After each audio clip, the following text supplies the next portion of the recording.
Bismillahirrahmanirrahim. Alhamdulillah wassalatu wassalamu ala Rasulillah wa ala alihi wa sahbihi ajma'in. Wa ba'd. Rabbi israh li sadri wa yassir li amri wahlul 'uqdatam min lisani yafqahu qawli. Allahumma alimna ma yanfa'na wa anfa'na bima 'allamtana wa zidna 'ilma. Ang lahat ng papuri at pasasalamat, pagbabalik loob, pagdadakila ay naukol lamang sa Panginoong Allah, ang kataas-taasan, ang pinakadakila. Nawa ang kanyang pagpapala, kapayapaan at habag ay mapasa kanyang huling propeta na si Muhammad sallallahu alaihi wasallam at sa lahat ng taong nagnanais tumahak sa matuwid na landas hanggang sa huling araw.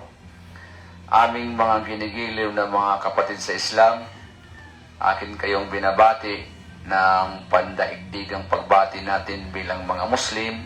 Assalamualaikum warahmatullahi wabarakatuh. Sumayin niyo nawa ang pagpapala, kapayapaan, habag ng dakilang Allah na siyang nag-iisang Diyos na tagapaglikha.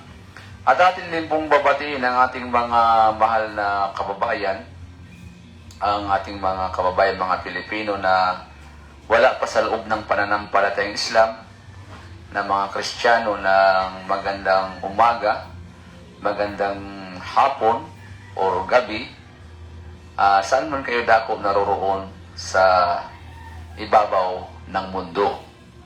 At ngayon po ay nandito tayo sa ating tanggapan sa Mersna Dawa Islamic Center or Mersna Islamic Propagation sa ating opisina upang magbahagi ng mga kaalaman hinggil po sa pananampalatayang Islam, na kung saan handog ito para sa ating mga kababayan na mga Kristiyano ang ating ibabahagi, sapagkat bilang mga Muslim, ang tanging hangad natin para sa ating mga kababayan na mga hindi Muslim ay ang kanilang kaligtasan. Kaligtasan sa kabilang buhay na sila rin ay makakapasok din sa kaharian ng Panginoon Diyos, ang Allah, ang paraiso. Kaya po tayo nagbabahagi dito. Ngayon, bago tayo magsimula, ay magpakilala tayo sa ating sarili. Ako pala ang inyong kababayan, kapatid, si Brother Abdul Qadir Bungkalis, na kung saan tayo po ay tinatawag na balik Islam, na dating Kristiyano na nag-Muslim. At yun nga, bilang isang Muslim ay tungkulin po naming mga Muslim na ibahagi sa ating mga kababayan, lalo't sa mga Kristiyano, ang mensahe ng pananampalatayang Islam na wala pong tinatawag na sapilitan, no? La ikraha fid din. Walang sapilitan sa reliyon dahil sinabi ng Diyos, ang Panginoong Allah, kad tabayana rusdu minal ghay, sapagkat ang katotohanan ay malinaw at ang kamalian, kabuktutan ay malinaw din.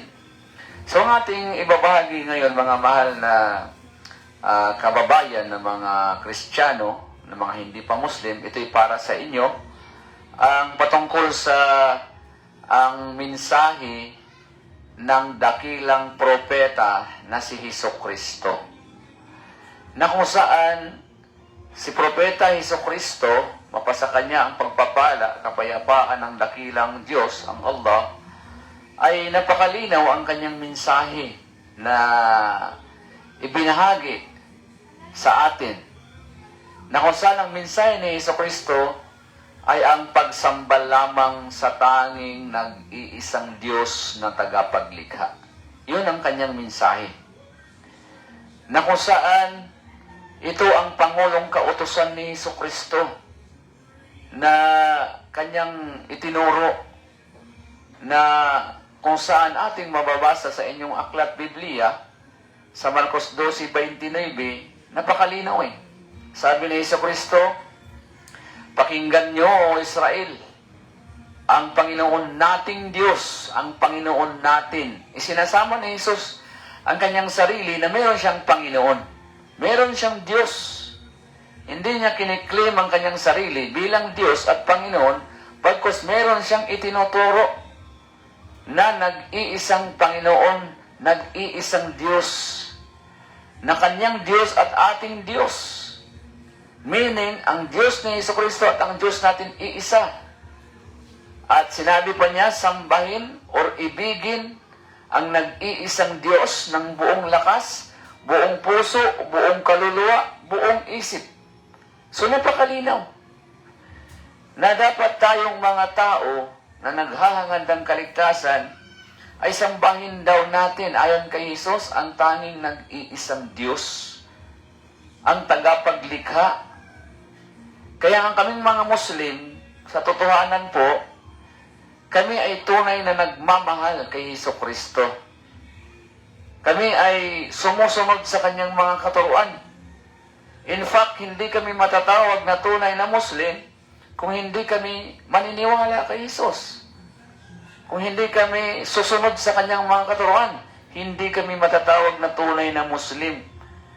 Dahil kaming mga Muslim naniniwala na si Jesus ay isa sa daan tungo sa kaligtasan.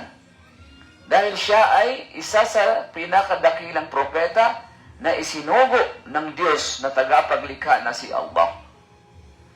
Kaya naman, kaming mga Muslim naniniwala na ang sinumang hindi sumusunod sa katuruan ni Jesucristo at inabutan ng kamatayan, dire-diretso siya sa apoy sa impyerno na naglalagablab sa kabilang buhay. Dahil naniniwala kami na ang lahat ng mga propeta, katulad ni Jesucristo na isinugo ng Diyos, ng Panginoong Allah, isa siya sa daan at ilaw at katotohanan. Lahat ng propeta, sila ang ilaw, daan at katotohanan.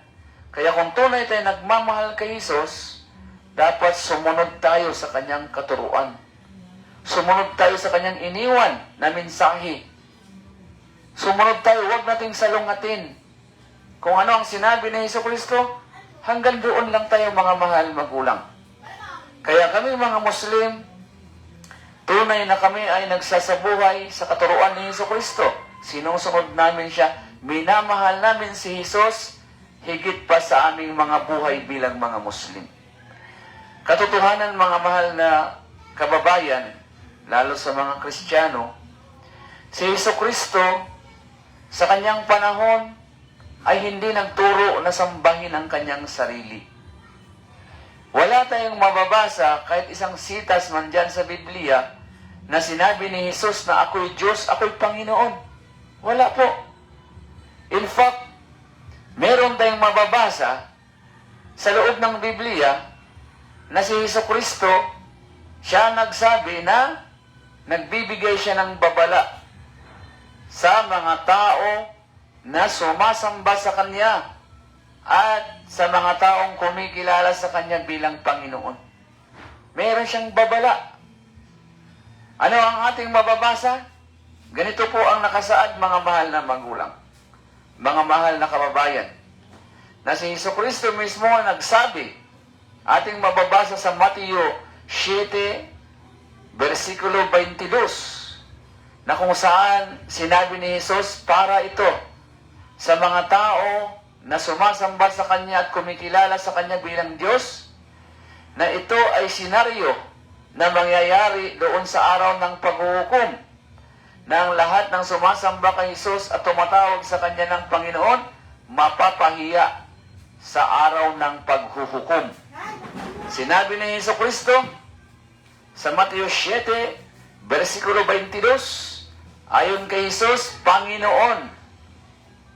Ayon kay Jesus, yung mga taong sumasamba sa Kanya at tumatawag ng Panginoon, ganito ang kanilang sasabihin sa araw ng paghukom. Panginoon, Panginoon. Ang tinatawag nila si Jesus, lalapit ang mga tao na sumasamba sa Kanya, at tinawag siyang Panginoon, lalapit kay Jesus sa araw ng paghukom at magsasabi, Panginoon, Panginoon, hindi baga nagsipanghula kami sa iyong pangalan? At sa pangalan mo'y nangagpalayas kami ng mga demonyo? At sa pangalan mo'y nagsisigawa kami ng mga maraming gawaing kababalaghan? Ito yung mga sasabihin ng mga taong tumatawag ng Panginoon kay Propeta Jesus, sumasamba sa Kanya at ginawang Diyos. Ano ang sinabi ni Jesus sa mga tao na tumatawag sa Kanya ng Panginoon, Panginoon? Si Jesus ay tuwirang nagtakwil sa ganitong uri ng mga tao.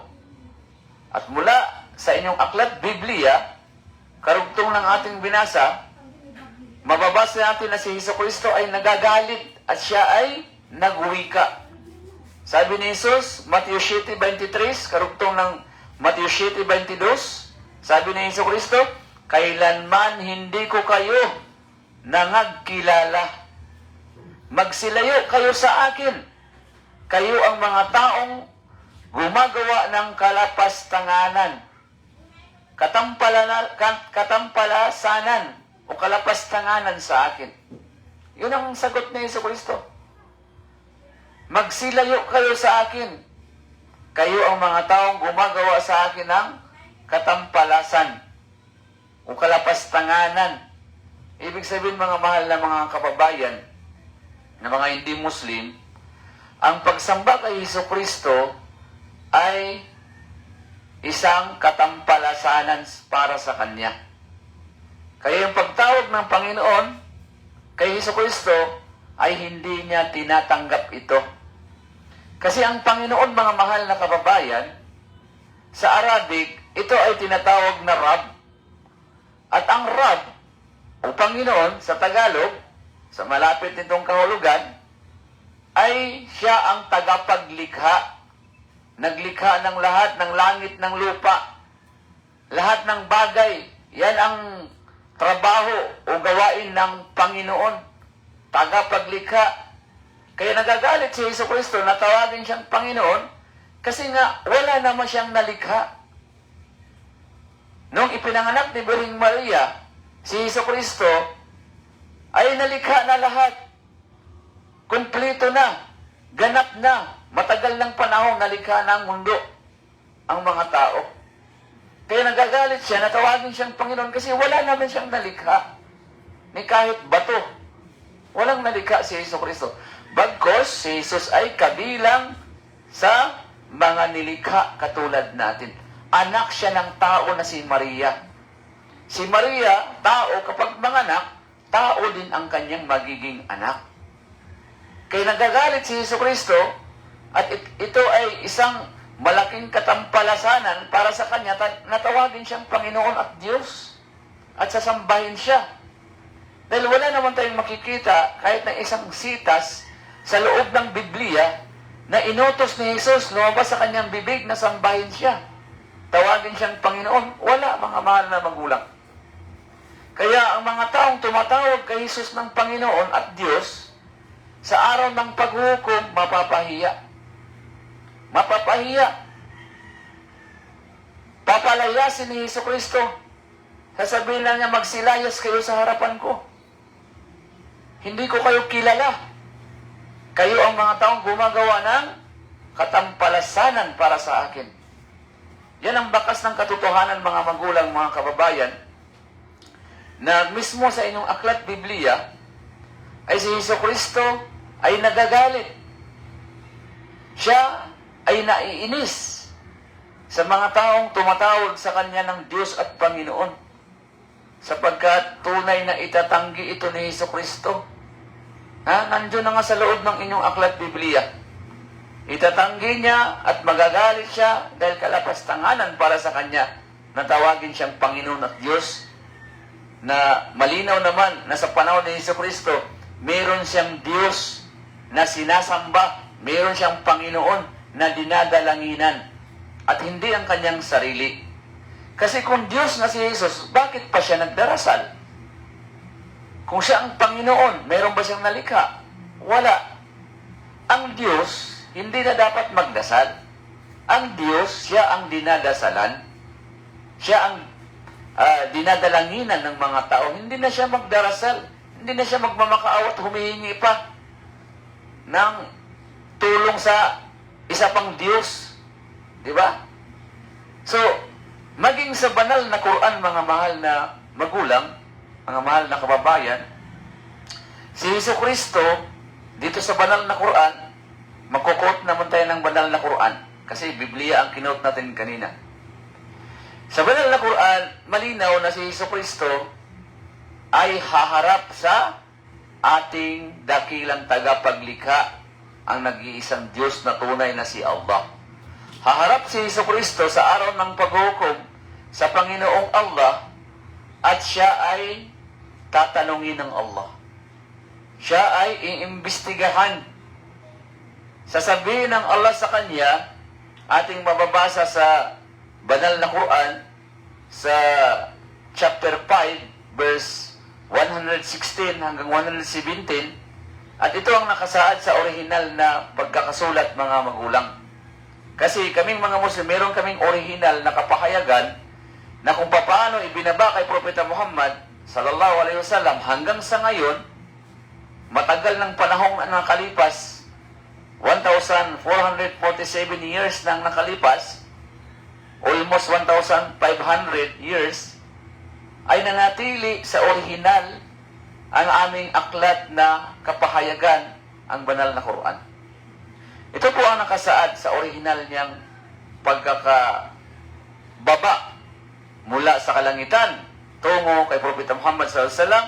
Sabi ng Diyos na tagapaglikha, ang Panginoong Allah, Ya Isa ibn Maryam, aanta qulta linnasi attakhiduni wa ummi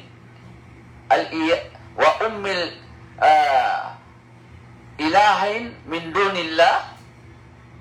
Qala subhanaka ma yakunu li an aqulu ma laysa li bihaq.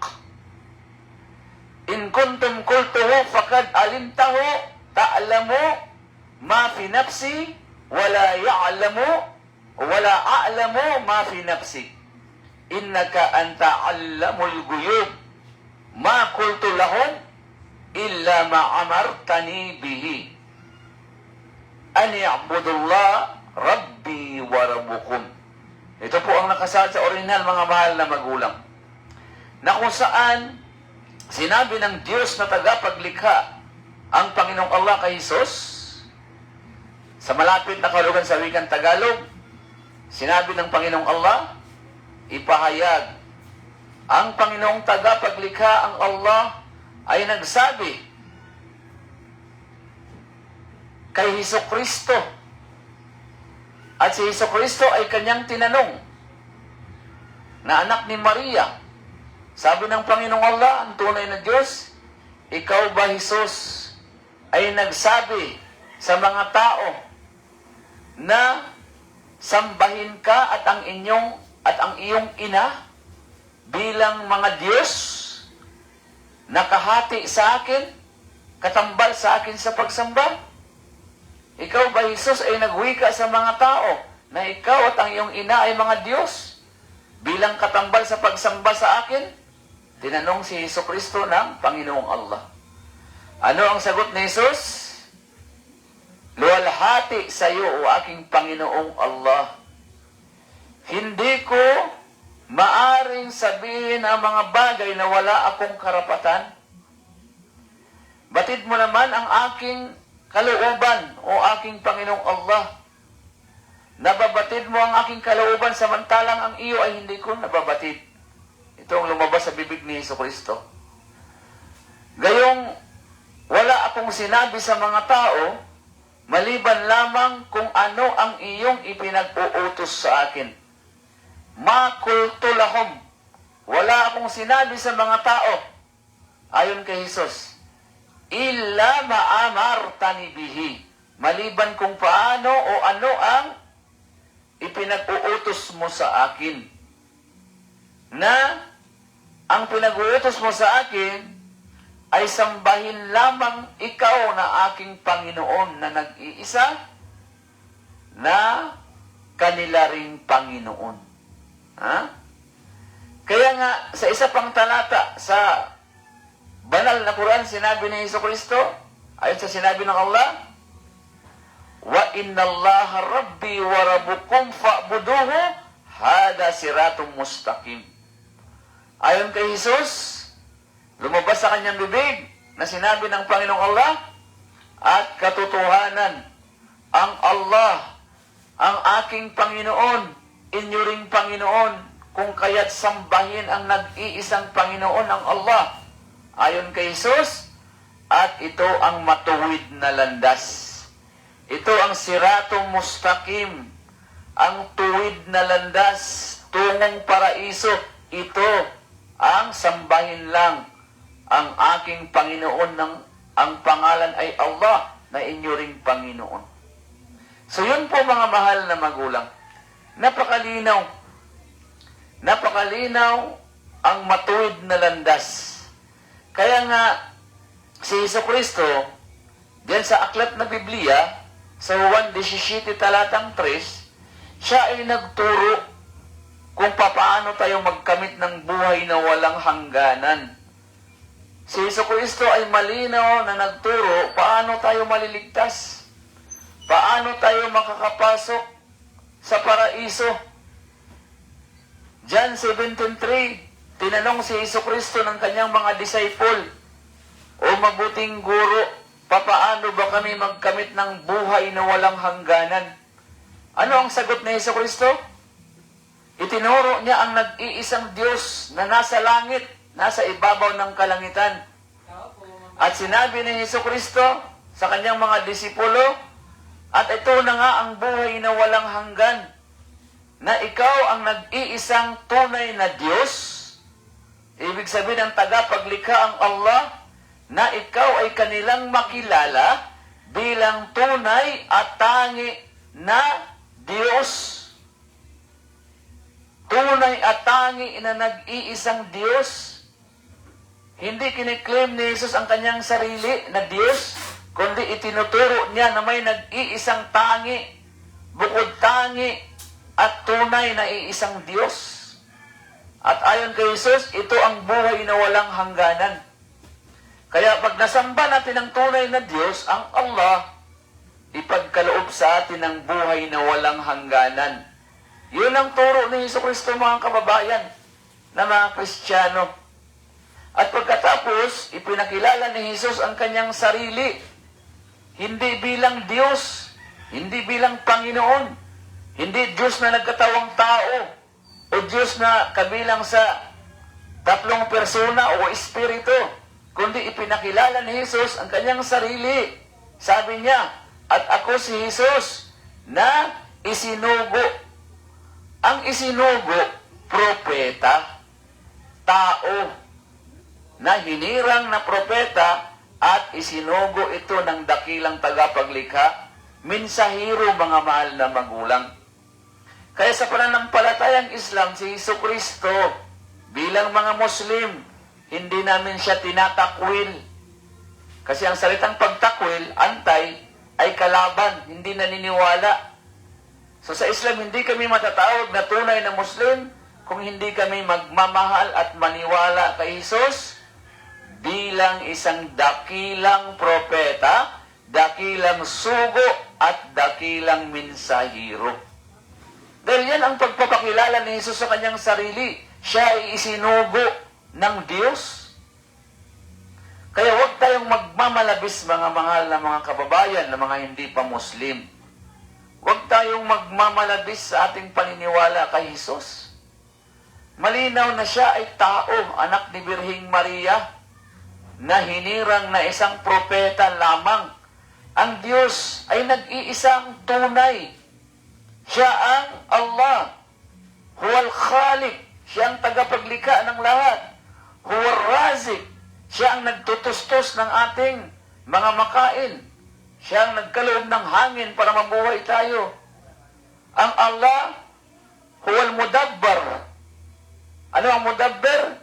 Siya ang tagapangasiwa, tagapangalaga sa ating lahat. Yan ang mga katangian ng Panginoon, na yan ay taglay lamang na katangian at gawain ng tunay na Panginoon, ang Panginoong Allah. Kaya si Jesucristo po, mga magulang, siya po ay dakilang propeta at sugo lamang, na kapag tayong mga tao sumunod tayo sa Kanya, ay maliligtas tayo. Kaya kung paano isinasabuhay ni Hesukristo, ay dapat yun din ang ating isa sa buhay. Tingnan nyo, si Hesukristo nagpapahaba ng balbas. So sino ang sumusunod sa kanya na nagpapahaba ng balbas? Ang mga Muslim. Pero ang pari, nagturo ba ng pahabayan ng balbas? Mga pastor? Hindi. Sila pang nangunguna sa kakakaahit. Di ba? Akala ko ba mahal natin si Hesukristo? Bakit sinusuway natin ang kanyang katuruan? Si Hesukristo nagdarasal sa bundok ng Getsemani, nagsusumamo sa Allah, sa Diyos, na nagsugo sa kanya, nagpatira pa sa lupa kung magdasal. Pero wala ni isang sikta sa loob ng Kristyanismo na kapag nagdarasal ay nagpapatira pa sa lupa. Saan natin makikita ang katuruan ni Hesukristo? Ang pagpapatira pa sa lupa kapag nagdarasal, dito sa pananampalatayang Islam. Ang mga Muslim lamang ang tangi na sumusunod sa paraan kung paano magdasal si Jesus. Nagpapatira pa sa lupa. Pero ang ginagawa ng iba na nagkiklaim na tagasunod kay Hesukristo ay sumasayaw, pumapalakpak, kumakanta. Akala mo nagdidisco na sa loob ng simbahan? Nagko-concert. Ganyan bang pamamaraan ni Jesus sa pagdarasal? Tunay na salungat yan sa pamamaraan ni Hesukristo. Kaya kaming mga Muslim, isa sa aming paniniwala upang matanggap ang aming mga pagdarasal, ibada, pagsamba, ay mutabaa li Rasulullah. Ay kailangan sumunod tayo sa pamamaraan ng mga sugo. Kung paano sila magdarasal, yun ang dapat nating paraan ng pagdarasal. Kung sino ang sinamba ni Hesukristo na Diyos, na nagsugo sa Kanya, yun din ang ating dapat sambahin. Huwag tayong lumiko ng landas. Kaya yun ang mensahe ng Islam, mga magulang, na mahalin natin si Hesukristo, sundin natin siya, igalang natin siya, at pamamarisan natin ang kanyang mga katuruan. Kaya kung sino ang Diyos ni Hesukristo, yun din ang Diyos natin. Huwag natin gawin ang Diyos ang kanyang sarili. Kasi magiging dalawa na sila. Isa lang po ang tunay na Diyos. Si Jesus, isinugo lang katulad ni Propeta Muhammad, na isang tao na hinirang bilang huling propeta na isinugo din para kumpletuhin ni Propeta Muhammad ang mensahe ni Jesus, ni Moises, ni Abraham, ni Noah, ng lahat ng mga propeta. Kaya malinaw po mga magulang na ang mensahe ni Hesukristo ay pagsamba lamang sa tanging nag-iisang Diyos, ang Panginoong Allah, na tagapaglikha sa lahat, na kanyang Panginoon at atin ding Panginoon. Kaya nga sinabi niya, wa inna Allah, sinabi ni Jesus, wa inna Allah Rabbi wa Rabbukum fa'buduhu, hada siratum mustaqim. Ayon kay Jesus at katotohanan, ang aking Panginoon at Diyos ay si Allah, na inyo rin namang Panginoon. Iisa ang Panginoon nating lahat, mga magulang. Kaya si Allah, Rabbul Alamin, Panginoon ng sanlibutan. Kaya sabi ni Hesukristo, fa'buduhu, sambahin nyo si Allah na nag-iisa, huwag magtambal, hada siratum mustaqim. Yan ang matuwid na daan, matuwid na landas, ayon kay Hesukristo.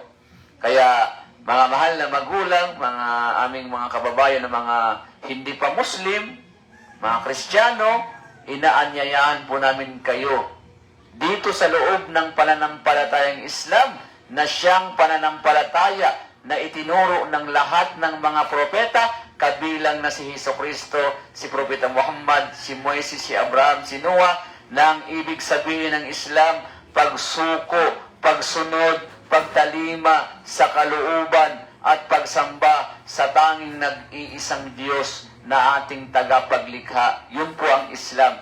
Complete submission to the will of God, the Almighty. ay Creator Allah. So yun po mga ulam. Kaya po, kung kayo po dyan ay palipat-lipat sa mga sikta sa loob ng Kristyanismo, dahil napakaraming sikta dyan, umabot ng 4,000 mahigit ang bilang ng sikta sa loob ng Kristyanismo na nakarehistro sa SIC, Security Exchange Commission. Isama niyo po ang Islam sa inyong pananaliksik. Please lang, maawa kayo sa inyong mga sarili. Wala pong sapilitan sa Islam, pero isama niyo po sa inyong pananaliksik ang Islam. Marami na pong yumayakap sa Islam. Isa na po ako doon. Maraming pari, pastor, obispo, na nag-Muslim. Kung ating ikumpara ang ating mga sarili sa mga pari, obispo, pastor, ministro, di hamak na malayo ang ating katayuan sa kanila. Napaka dalubhasa nila sa theology o sa Biblia. Pero bakit nag-Muslim sila? Dahil ang Islam ang katotohanan. Ang Islam ang tanging daan tungo sa kaligtasan. Kaya nga sinabi ng Allah bilang panghuli, sabi ng Diyos, وَمَنْ يَبْتَغِي غَيْرَ الْإِسْلَامَ دِينًا فَلَنْ يُقْبَلَ مِنْهُ وَهُوَ فِي الْآخِرَةِ مِنَ الْخَاسِرِينَ. Sabi ng Allah, sabi ng Diyos ng tagapaglikha, sino man ang maghangad, magnais pa ng iba pang relihiyon, liban ang pagsuko sa kalooban sa Diyos, Islam, hindi ito kailanman tatanggapin sa Kanya ng Panginoong tagapaglikha na si Allah. I-reject lahat ng mga huwad na mga relihiyon. Dahil ang tatanggapin na relihiyon ay pagsuko lamang sa kalooban sa Panginoong Diyos na tagapaglikha ang Panginoong Allah. Yun lang ang kanyang tatanggapin. Kaya lahat ng mga tao na nasa loob ng relihiyon na itinatag lamang ng mga pastor, pare, obispo, Roma, lahat sila ay kabilang sa mga taong talunan na itapon sa dagat-dagatang apoy na naglalagablab na apoy sa impyerno habang buhay. وَمَا لِلظَّالِمِينَ مِنْ أَنْصَارٍ. At walang makakatulong sa sinumang mga taong mapagtambal, walang utang na loob sa dakilang tagapaglikha. Magtanaw tayo ng utang na loob sa Panginoong Allah, mga magulang. Siya ang naglikha sa atin, tapos sa mga Diyos-Diyosan tayo sasamba. Nasaan yung karapatan ng dakilang tagapaglikha na si Allah? Ang hak, ang karapatan ng tagapaglikha, ang sambahin natin siya. Huwag natin siyang pagtambalan sa pagsamba. Kaya nga, ipinapangako ng ating dakilang tagapaglikha na sinumang tao na hindi nagtambal sa pagsamba sa Allah, ang kanyang karapatan, huwag siyang parusahan sa impyernong apoy. Hindi siya paparusahan sa impyernong apoy kasi ipinagkaloob niya ang karapatan ng tagapaglikha. Sinamba niya na nag-iisa, wala siyang ibang sinasamba. Yun yung hak. Karapatan ng tao kapag siya ay kumikilala sa tunay na Diyos na ikawad sa kanya ang paraiso. Hindi siya parurusahan sa impyerno. Kaya kami pong mga Muslim, mga magulang, nagmamalasakit lang po kami sa inyo. Nagmamalasakit, nagmamahal. Kung kaya kami nagbabahagi dito ng aral ng Islam, gusto namin kayong maligtas sa impyerno. Ayaw namin kayong susunugin sa napakasakit, napakapait na parusa sa nagniningas na apoy sa impyerno. Maawa tayo sa ating mga sarili. Sinabi ng Allah, "Fattakun naral lati waquduha nasu wal hijara uiddat lil kafirin." Sabi ng Panginoong Allah, katakutan ninyo ang mga tao ang naglalagablab na apoy sa impyerno na akin itong pinapaliyab ng 3,000 taon na kung saan aming susunugin, amin idadarang ang panggatong dito sa impyerno ay mga tao kasama ng mga bato, kahoy na kanilang sinasamba. So ang panggatong sa impyerno, tao, yung naligaw ng mga tao na sumasamba sa mga Diyos-Diyosan, kasama ang Diyos-Diyosan nilang sinasamba, papanggatong sila sa apoy sa impyerno. Iyadan billah. Magpakupkup tayo sa Allah. So hanggang dito na lamang po, at patawad, paumanhin kung tayo po ay nakapagsalita na nakakasakit ng damdamin. Ito po hindi po ito pangungutya or anuman. Ito po'y pagmamahal at pagmamalasakit. Dahil katulad ng gamot, ang gamot inaayawan natin dahil mapakla, mapait. Pero bakit kailangan natin inumin? Dahil niresita ng doktor yan para gumaling tayo. Para tayo ay gumaling. Ganon din po pagdating sa pananampalataya.